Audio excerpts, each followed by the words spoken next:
Hi guys, welcome back to the channel. It's Danielle here, and in today's video I want to talk all about loan words. Heads up, we're having a really nice day today, so I decided to go to the park. It is kind of breezy. There are kids playing on a playground, so you might hear screaming and crying. Everybody is fine though. Also, because of the breeze, my hair is going to be blowing around. So, loan words. They are words that come from one language and get adopted into another language. So these are words, we call them loan words, sometimes they're called borrowed words. These are not words we're going to give back to the first language or the language they come from. We're just going to keep them because we find them extremely useful. And then over time they become so baked into the language they're adopted into that the native speakers usually have no idea that these were actually loan words. They just think they're words in their own language, and at that point they are, because they have been so baked in, you're not gonna get rid of them. So anyway, how do loan words even get into a language? They get in there through contact between two different language groups. So if, one country comes into contact with another country, they're going to start learning each other's languages, and they're going to come across different foods, animals, plants, all kinds of things that are distinct to the new language group they're interacting with. And they were likely to adopt some of the words from that language into their own because they find them so useful, right? And why not just use the same word?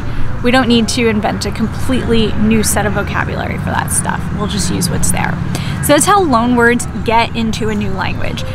What tends to happen, not in all cases, but in a lot of cases, what tends to happen is that the word initially might be pronounced how it is pronounced in the language it came from, and then over time what will happen is, as it's being adopted into the new language, a new pronunciation will take hold. It'll morph into whatever sounds more like that language as opposed to the language it came from. So sometimes when people are talking about loan words, they like to get really fussy and say things like, oh well, the French would pronounce it like this.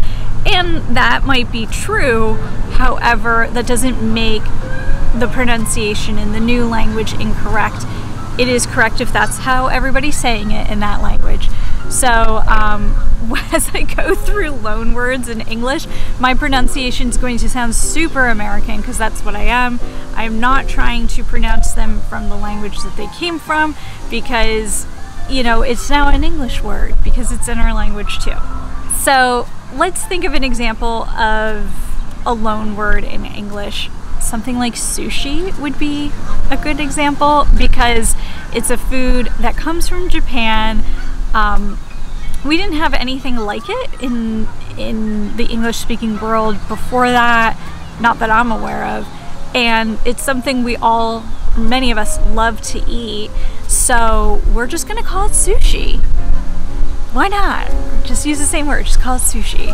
And I'm sure in Japanese it's pronounced a bit differently, but like I said, sushi is a perfectly acceptable American pronunciation of that word within our country, so that's what we go with. Another loan word, I didn't even know this word was a loan word in American English until I was traveling. It's orangutan.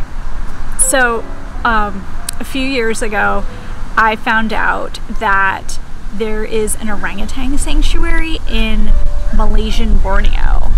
And I mean, one of my dream jobs would have been to become a primatologist and live like Jane Goodall and just be in the jungle all the time studying primates, especially great apes. I would have just loved it. So anyway, when I found out there was this orangutan sanctuary in Borneo, I was like, I have to go. So anyway, when I was on the way there and I had my layover in Kuala Lumpur, this Malaysian guy asked me oh, what brings you to Malaysia? And I said, oh, I'm going to this orangutan sanctuary. And he was like, oh, you speak Malay? And I was like, what? Like, no. And he goes, oh, but orangutan's a Malay word. And I was like, it is? And so I looked it up. Of course he was right.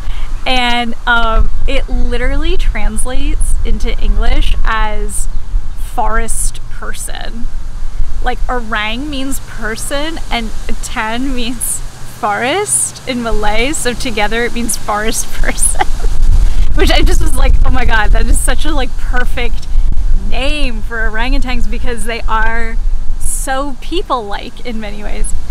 Anyway, so I just, for me, even being, you know, having the linguistics background that I have, it's still fun to discover loan words in English. But once he said that, I was like, oh, that makes sense because there were like no orangutans in Britain. Like, why would we have a word for them? We didn't even know those animals existed, you know?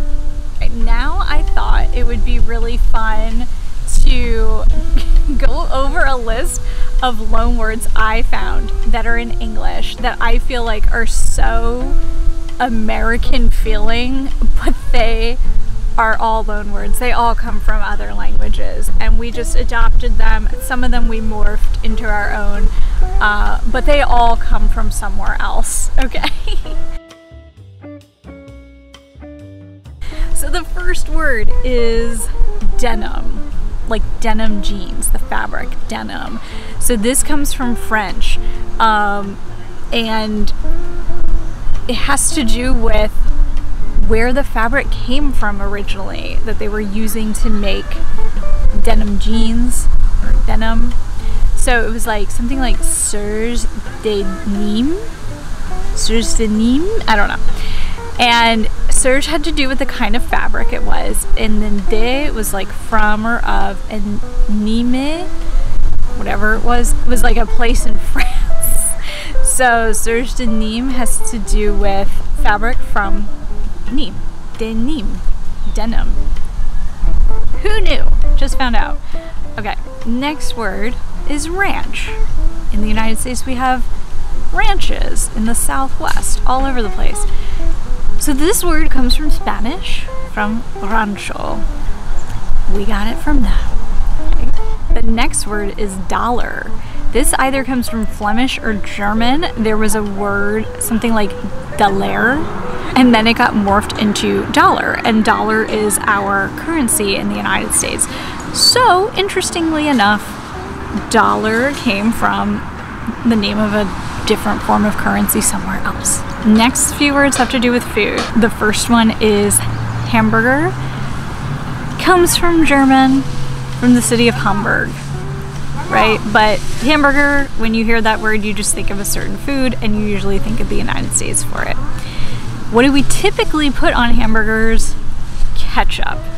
So this word also comes from Malay, believe it or not, or a certain dialect of Chinese. Now the Malaysian peninsula has had Chinese immigrants coming in waves over centuries, so it's possible that some sort of combination, like there was contact between like Malay and the Chinese immigrants who were there, and that ketchup as a word morphed from both of them, not just one or the other. But anyway, the Malay was kecap, I don't know, kecap, not sure, I don't speak Malay, right? And then the Chinese variant would have been kesiap, which sounds more like ketchup. And these had to do with different sauces that they were using in cooking. So, oh, it totally makes sense that ketchup would derive from there. Next word is gumbo, which is a stew made in and around New Orleans, Louisiana area in the United States. If you hear gumbo, you like in your American, you know exactly what I'm talking about. So this is a stew made from sausage, shellfish, like especially shrimp, some different vegetables, spices, rice, and it comes from an Angolan word, so a West African language, word for the word okra. It was kingombo, Yeah, kingombo, which means okra. And usually there is okra in gumbo, so that makes a lot of sense. And the last word is military, because I mean, who would America be? What would America be without its military? So this is another French word, comes from the French militaire, for military, and they got it from Latin. So in this case, we can see that it was a loan word from Latin into French, and then French into English. So apparently it's a very useful word. So I think it's super fun to find out about loan words. It gives us some idea of history and contact between different cultures, things that were valued or considered super important from one country or culture to another, that they decided to take the word and integrate it into their own language. If this is interesting to you, definitely give it a like. If you have any other loan words that you love, whether they're in English, like adopted into English, or words that were adopted into your own language, let me know in the comments below, and I will see you in some future videos. Take care.